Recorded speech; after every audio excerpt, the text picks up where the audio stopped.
श्रीमंत शाहू महाराज यांच्या प्रचारासाठी शेळेवाडी इथं सभा आयोजित करण्यात आली होती। या सभेत ठाकरे गटाचे सहसंपर्क प्रमुख विजय देवणे यांनी खासदार संजय मंडलिक आणि आमदार प्रकाश आंबेडकर यांच्यावर जोरदार टीका केली।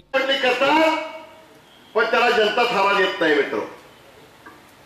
आणि बघितलं तर तुम्ही समोरच्या बाजूला सगळी माणसं जर बघितली, राज्यसभेचे खासदार धनंजय वाडेकर असतील, मुश्रीफ साहेब असतील, राजेश पाटील असतील, या विभागाचे प्रकाश आंबेडकर असतील, ही सर्व विद्यमान मंडळी आहेत।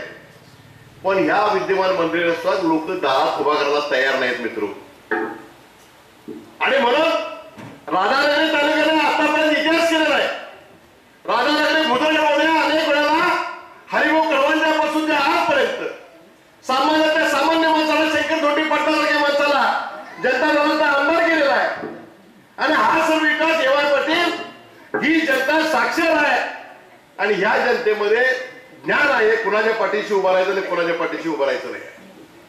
यावेळी बोलताना श्रीमंत शाहू महाराज छत्रपती यांनी भाजप सरकारनं एकीकडे पीएम किसान योजनेतून शेतकऱ्यांना 6,000 रुपये दिले असले तरी शेतीसाठीची अवजारं, खतं यांच्यावर 18% जीएसटी लावून शेतकऱ्यांची लूट केली असा आरोप केला। सर्जेराव कांबळे यांनी दिल्लीच्या तख्तावर समतेचा विचार घेऊन जाण्यासाठी रयत सज्ज झाली असल्याचं सांगितलं। हिंदूराव चौगुले यांनी भाजपनं देशाची अर्थव्यवस्था डबघाईला आणली असून जाती धर्मांमध्ये भांडणं लावण्याचं काम भाजपनं केल्याचा आरोप केला। प्रवीण पाटील यांनी आपल्या भाषणात मोदींनी ईडी, सीबीआय आणि सरकारी यंत्रणांना हाताशी धरून हुकुमशाही पद्धतीनं कारभार सुरू केला असल्याचं सांगितलं। मोदी सरकारची ही हुकुमशाही मोडीत काढण्यासाठी मतांमधून परिवर्तन करण्याची वेळ आली आहे असंही त्यांनी नमूद केलं। यावेळी दत्ता निकम यांच्यासह इतर मान्यवरांनी मनोगत व्यक्त केली।